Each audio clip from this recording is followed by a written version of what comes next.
Summer routines live or die by how easy they are, and honestly, if something takes too much effort, I'm out. That's why Groons is my go-to. It's my one daily pack of gummies covering my greens, vitamins, and minerals. Plus, it has 6 grams of prebiotic fiber, which is more than 2 cups of broccoli. No mixing powders, no giant pills, no hassle. I just rip open the pack and I'm done. They taste good and they make it easy to stay on top of my health, even when life gets busy. Save up to 52% with the code PODCAST at Groons.co. That's code PODCAST at GRUNS.co.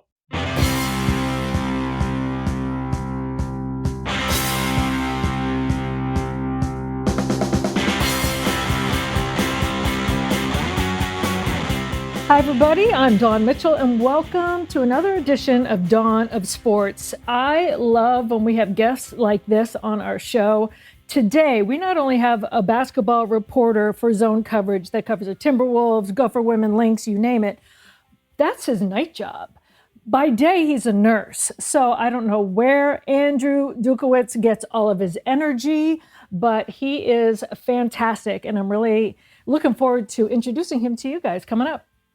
Yep. Thanks to Andrew for joining us. Alex Haugen is our producer today. This is Dawn of Sports. We are coming to you from the Aquarius Home Services studio. Best way to listen to this show or any of our shows at talknorth.com. Please subscribe to your favorite podcast app. You know, we still have the best lineup in town. Mark Rosen, who had Marnie Gellner on this week, Randy Shaver, Kevin Gorg, John Krasinski, Roy Smalley, Lavelle Eniel III, Alec Lewis, Jeff Diamond, Michael Russo, Anthony LaPanta, on and on and on. I can never remember all the great people we have on this show. We will feature occasionally Leah B. Olson when it's time to talk Lynx or some of the sports she covers. And we are also want to thank Lexus of Wayzata and Maplewood and Minnesota Masonic Charities. All right. Well, without further ado, Andrew, welcome to the podcast. I know it feels like you never get an off season either. Well, you don't get an off minute, I don't think, being not only a basketball reporter for all of these sports going on, but then, which is very interesting to me, being a nurse by day. Like, you must be able to be like, listen, when we play basketball, it's not that serious. I saw serious about 5 hours ago. Welcome to the podcast, and how are you doing today?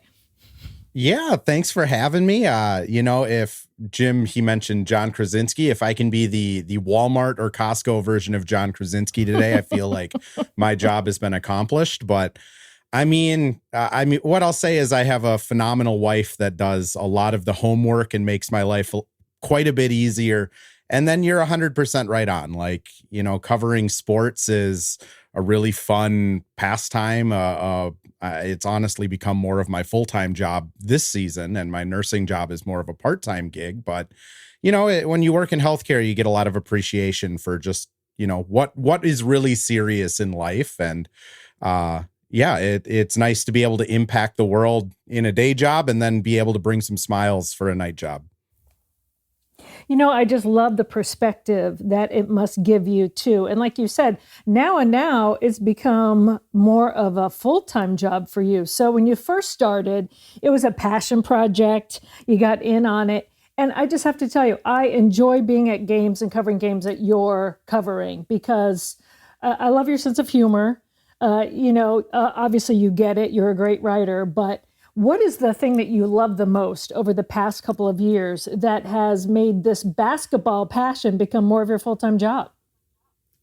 Yeah, I think the thing I've found the most powerful is when I started doing this, it was really just kind of like to prove that, I could do something in sports media. I never thought it would get to this point, but, it was just like, hey, I want to prove that I can write, or at least I want to give a go at it before, the opportunity is lost. And really what I've bet on with my coverage is that there's a lot of people out there like me that want to know more of the humanizing side of athletes, what Alana Smith from the Lynx is doing for her schooling, what they like to do in their pastimes, asking Jaden McDaniels if he's seen the Joe Ingles memes, things like that.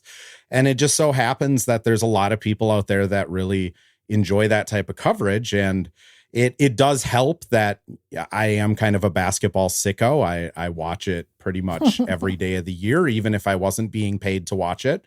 And I can kind of bring that expertise of an analysis standpoint, but then couple it with just more of the humanizing, fun moments that these athletes have, which, again, it was a bet that a lot of people out there wanted to see that. And thankfully, that bet has paid off so far.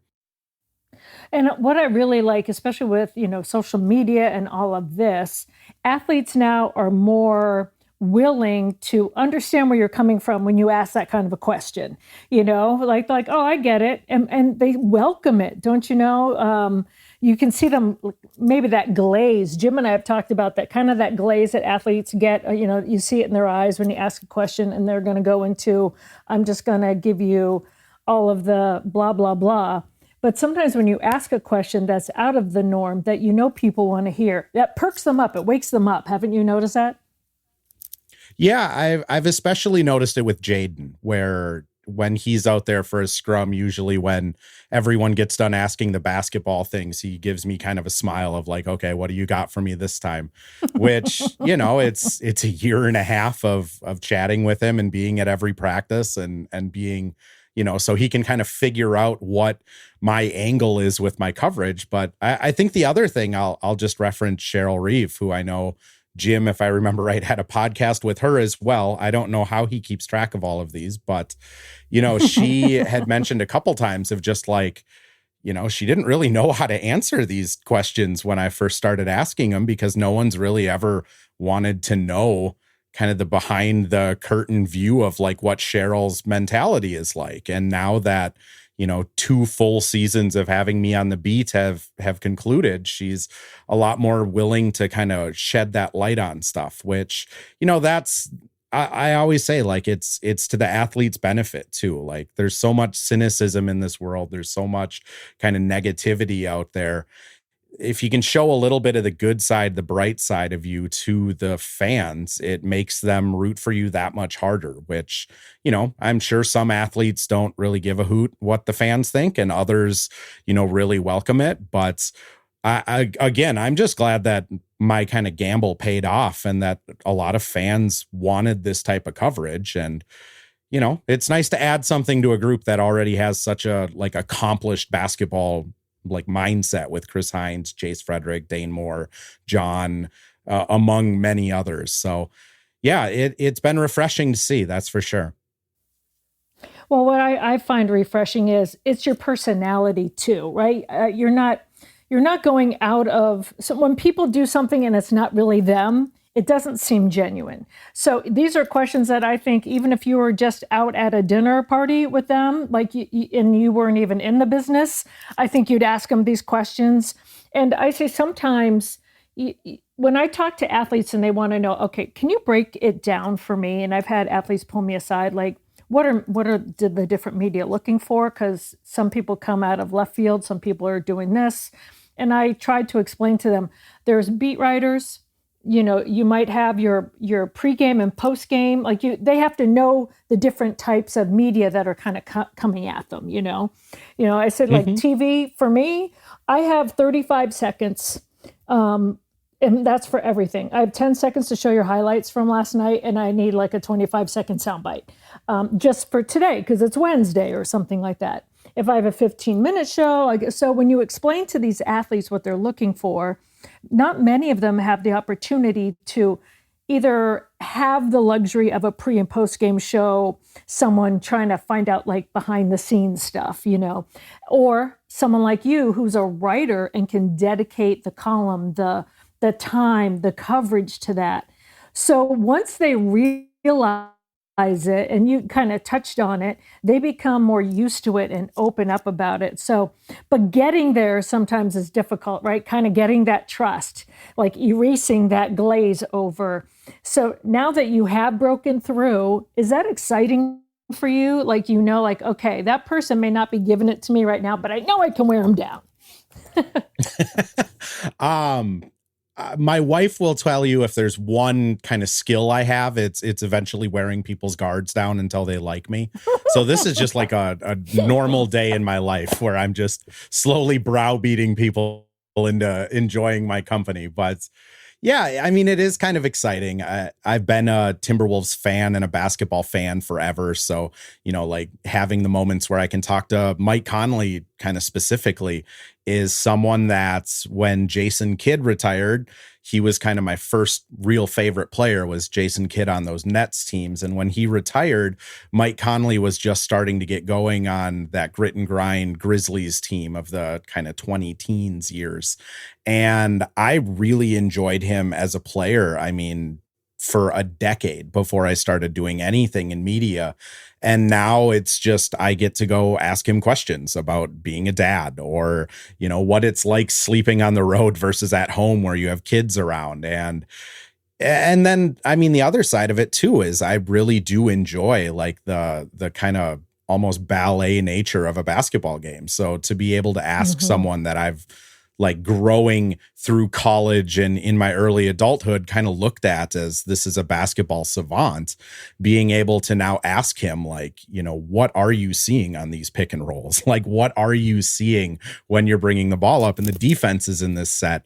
It really is, a dream come true is probably cliche, but it's not somewhere when I started this media journey 5 years ago, I thought I would be kind of getting to, but now that I'm here, just enjoying every second of it, because it really is cool to get that inside kind of information as well as see, players start to understand like, okay, this guy isn't going to ask me gotcha questions. This guy isn't, if I swear on a mic, he's going to cut the clip and make a funny joke about how he's not going to get me fined.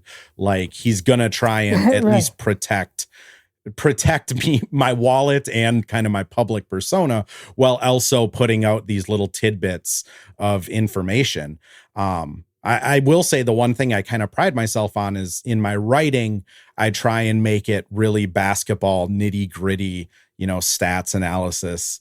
And then in my coverage, like what I capture on my phone or put out on social media, I try and really make it a point to really show these players, as humans more so than just players. So again, it's been very rewarding to be able to do both. And I feel like at least some of the players have kind of figured out what I'm here for. So that helps too, as it probably does for all of us.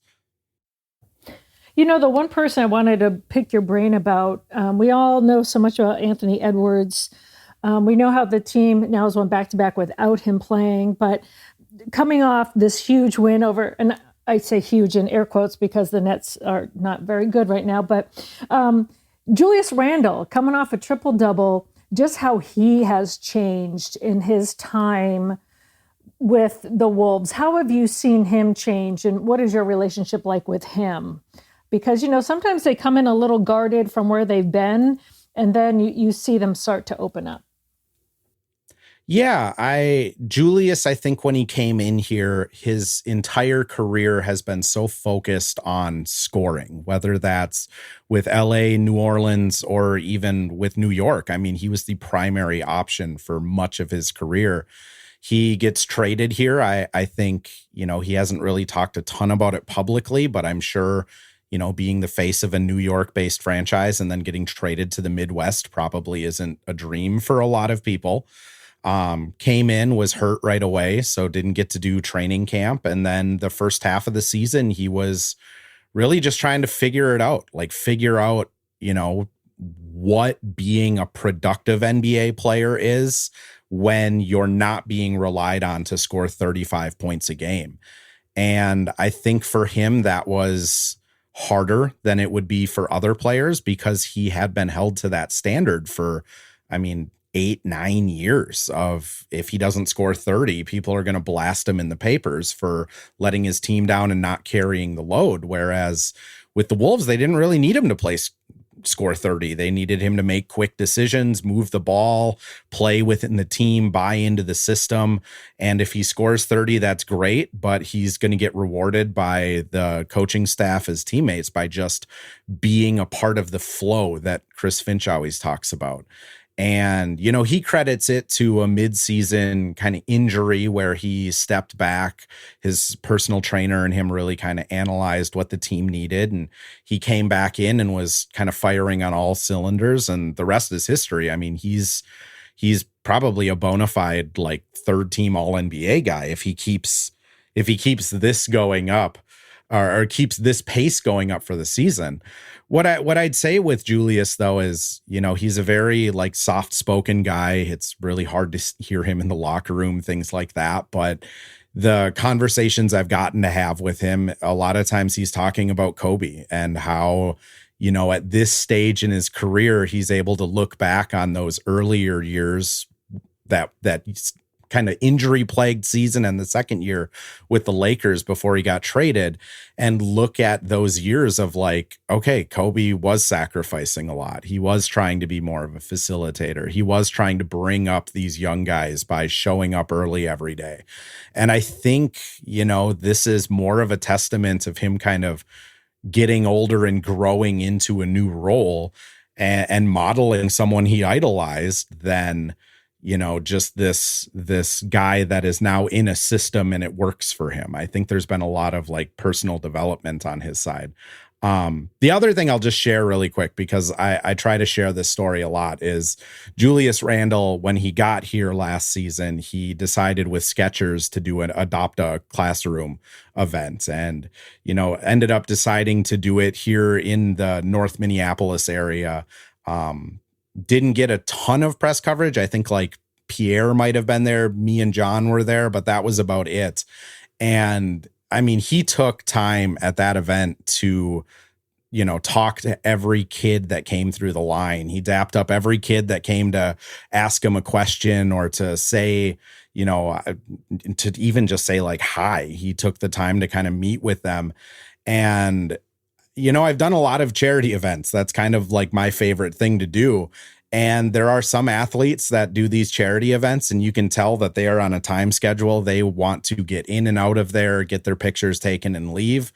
And with Julius, it just seemed like it was so much more. And from that moment on, like last November, December-ish, I've just kind of been riding for him because, you know, those are the moments where you see someone that it's like, oh, doing this work really actually does mean something for him.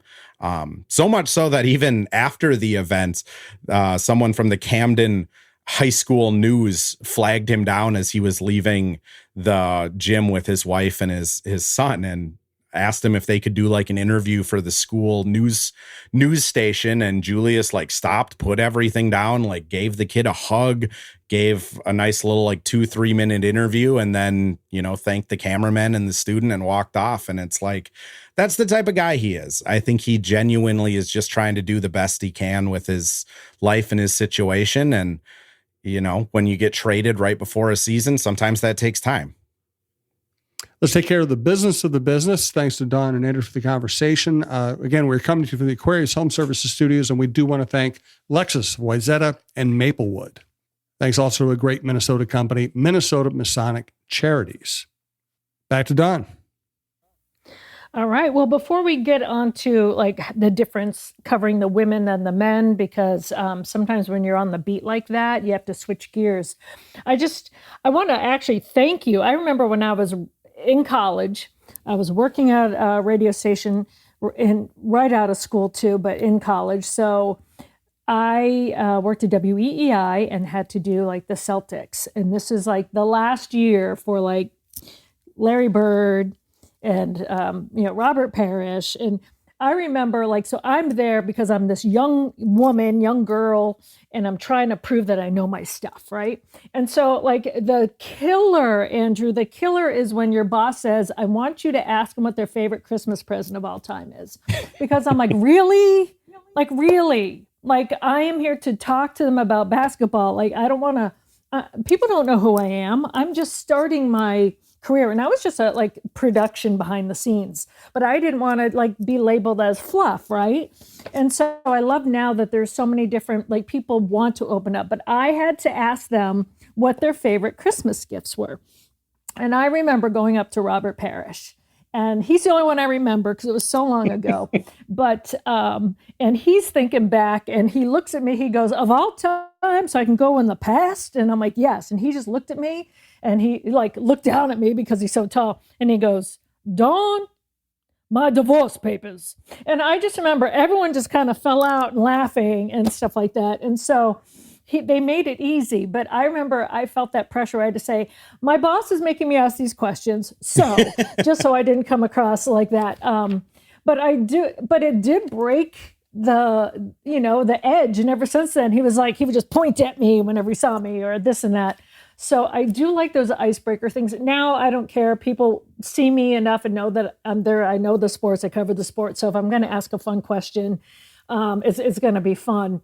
But so it's different, I think, for a guy when you're breaking in. Did you feel that at all? Like, oh, I want them to know that I know my basketball, but I also want them to know that I'm here for other stuff. I'll be honest. This entire time, I'm trying to think of how to phrase it without sounding like super condescending. This entire time that I've been doing this media journey, I have been, I pride myself in being a really good nurse, right? So when I've run into people that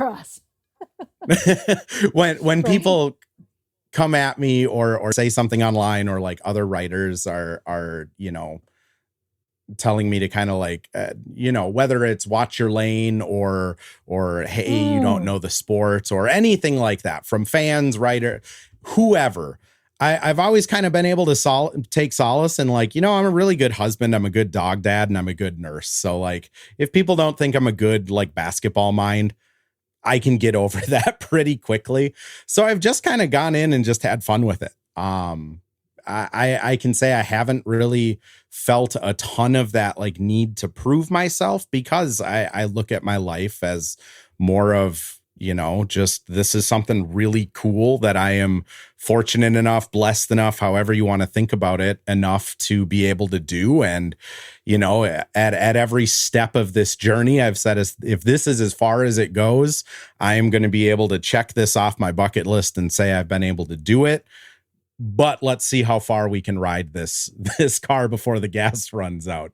And so far it hasn't run out, but I will say, just on a baseline level, like, it's not lost on me that as a white male in the news kind of reporting industry, a lot of things have been, easier. I think there is a certain like stigma still in this industry, which that's part of why I'm so passionate about women's sports and trying to elevate them with the same coverage that I bring to the NBA, is because, like, honestly, they deserve the same coverage. So do female reporters. So do female journalists. Like, I'll always kind of die on that horse as well, of, we should be elevating the coverage equally. So that's my 2 cents. I love that. Well, you get to a certain age, or for me covering it so long, that I don't feel that anymore. Like, I don't feel my need to prove, even to my fellow colleagues or like beat writers, that like, I know, like, let's take Vikings, for instance. I know what a nickel defense is. I can recognize it. I know when they're doing a slant route. I know what single high. But in my 35 seconds or 2 minutes, I'm not using any of that. So I'm not asking the question because I'm not going to use it. I'm not asking the question because I don't know it, So it's like, I'm not asking that question because I'm not writing a column on it. I don't have to, talk about the breakdown on the scheme or anything like that. But yeah, if I'm at a post-game show, I recognize what happens. So, but I don't feel like I need to prove anymore. And maybe that's for male or female, whenever they're starting their career, you're right out of the chute. I mean, I wasn't even on TV way back then, I was like right out of college going, really? That's what you're giving me to ask? Like, okay. But I do love, and another reason why I'd have you on, is how you do support the women's sports. So I'm going to jump over to Lynx and also Gopher Women. Just really quick, Don, I do want to add too, if I had started this journey when I was 21 years old, fresh out of college, I guarantee you I would have a different perspective on what people on the internet would think, or what people watching my segments on like Fox or things like that. Like, I would totally have a different perspective. I think, me doing this in my mid 30s has given me just a different outlook on, whose opinions really matter in life. The other thing I'll just say is, like, for the past 10 years being an RN, like I've been asking people how like chemo side effects, pain, wounds, things like that affect people. So now when I'm in a locker room asking someone about like a meme, or I do ask Mike quite a bit about like the nitty gritty basketball stuff of just, you know, what is changing in pick and rolls and things like that, just as he's gone throughout his career. It's such low stakes to me because it's like, you know, I've asked a lot of people questions that really, really matter. And if a fan's going to sit here and say like me asking TJ how he's enjoyed the cold is going to rub somebody the wrong way, like I can live with that. You know, that's great advice. Bob LaBelle, who I interned for in college, he was a big name out back. He was like the Mark Rosen of Boston when I was in college and whatnot. He'd always say, Dawn, relax. Like, we're not brain surgeons. We're not neurosurgeons. If they operate on the table, their patient dies if they make a mistake. If we make a mistake, no one cares. So big deal. And I remember that was the perspective. So you got that reality every single day. So I really appreciate that. And I do appreciate how you're like, I'm covering the Gophers, I'm covering the Lynx, and you get their perspectives and behind the scenes. What do you enjoy coming off this Lynx season that, had a lot going on, I'm not going to lie. And the Gopher women, they are tonight as we speak. So when this podcast comes out, they would have already played their home opener against North Dakota. They're coming off of, like, I think a 25-11 overall last year. Great at home. How does covering women's basketball kind of help in your perspective? Yeah, I kind of twofold. I would say like one of my favorite things about covering women's basketball is currently the AAU culture of men's basketball hasn't really taken a hold. So you still have the weird like quirks of players' games that are just gone in the NBA. I mean, there's not many players in the NBA that don't have a perfect jump shot or don't have a really tight handle or, you know, run goofy. Whereas the WNBA, I mean, Courtney Williams dribbles the ball straight up. I mean, you could literally balance a rake against her back and it would never fall down because she is not hunched over or anything when she is dribbling up the court. You look at like Alyssa Thomas's jump shot, it's one-handed, bent at the elbow. There's just all of these weird things that remind you of like a different era of the NBA where, you know, you could have a really useful player that can't shoot at all, like Tony Allen, going back to those grit and grind Grizzly days. You can have players that just shoot weird, like a Bill Laimbeer from Detroit. And, you know, it's disappeared now. So one of my favorite things covering the women's game is it's almost this like blast to the past of like, oh yeah, this is what the NBA was like before everyone was uniformed. And then covering the players. I mean, NBA players, I will say a lot of them are just normal people like everybody else. But with WNBA players, these are not multi-millionaire players. They're people that bring home a 6-figure salary and live a modest life and have hobbies and part-time jobs and, you know, Twitch streaming like the Stud Buds who kind of caught fire this year. And when you are covering people that just, you know, don't have that, you know, like I'll phrase it this way. I have no clue what it's like to be Anthony Edwards, Jaden McDaniels, any of these like multi-hundred millionaires in the NBA. But I tell you what, I probably have a pretty good feeling of what it's like, at least from like a monetary standpoint, to be like a mid-rotation WNBA player. And, you know, they shop at Target just like we all do. They are going, like Alana Smith is finished up her master's degree during the season. They're going for higher education. They're involved in like social justice, criminal justice, different like organizations as like an actual, this is what I want to do when I'm done with the NBA type of secondary career, because they don't build up this swath of money. They kind of have to continue working until retirement age. So it's really interesting to cover people who are not like at the peak of maybe what their life's purpose will be, but more so just like a lot of us are in their early to mid 20s navigating, that early adulthood until they get to that secondary career point that a lot of them will have to take. I think the other thing that's really charming about the WNBA is, how the WNBA is set up in season. They all live together in, almost like dorm room apartments. So for the Lynx, every player, yes, including Nafisa Collier, is all living in the same apartment building. And they become incredibly close as the season goes on, because it's not like you're just putting in your 9 to 5 and then you leave. You're putting in your 9 to 5 and then you live with your coworkers. It's like a dorm. It's literally like a dorm. So it's covering these players, but you can just see the development of their relationships and how much they enjoy being around each other as people. They develop like inside jokes with each other that the media's usually clued in pretty well. I don't know why this season, but at some point mid-season, they all started one word answering me and then laughing and giving me a super thoughtful, direct answer. So that was fun. The first time I just about had a heart attack. Thanks, Alana Smith. But, it's just a lot of fun covering them, because you just get to be a part of this like really close sisterhood, family type atmosphere, which, I mean, to be honest, they don't have that in the NBA. Everybody kind of treats it like it's their job and they go home. Well, Andrew, I could talk to you all day long, but for people who are listening to us, where can they find your stories to read them, whether it's on social media or anywhere? Where can they find you?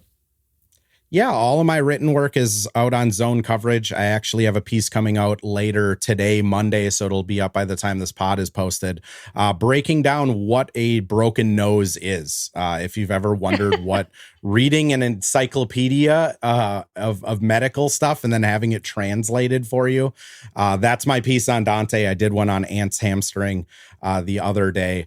I try to at least do some funny, quirky, let's explain what a rhino rocket is type of education for people. Professional lives bleed over, right? That's all at Zone Coverage. Normally my articles are on Tuesdays and Saturdays. They come out. And then social media, I'm pretty easy to follow. My handle is ADukeMN across all platforms. And I am doing a post-game Wolves live stream, just like I did with the Lynx this year, that is on YouTube and X, called The Missing Wolves. You can find it under the Missing Minnesota handle. And Kyle Teige, Wolves personality, is going to be joining me tomorrow after the Knicks game. So you can always tune into those too. They're a blast. Oh, they certainly are. Oh, Andrew, thank you so much. So much. I'm so excited that we got to chat today. We'll have you on again. You're fantastic. So thanks for joining us. My snort laugh just now aside, it's still wild that someone who has interviewed Randy Moss and Adrian Peterson is going like, yeah, we'd love to have you on, Andrew. So thank you for this opportunity. Anytime you guys want a guest, I'm always more than happy. And for, the Fox 9 crew, especially, all of the great opportunities you all have given me. Thank you to that as well. And Talk North as well. You guys are awesome. So appreciate the opportunity. Awesome. Thanks so much.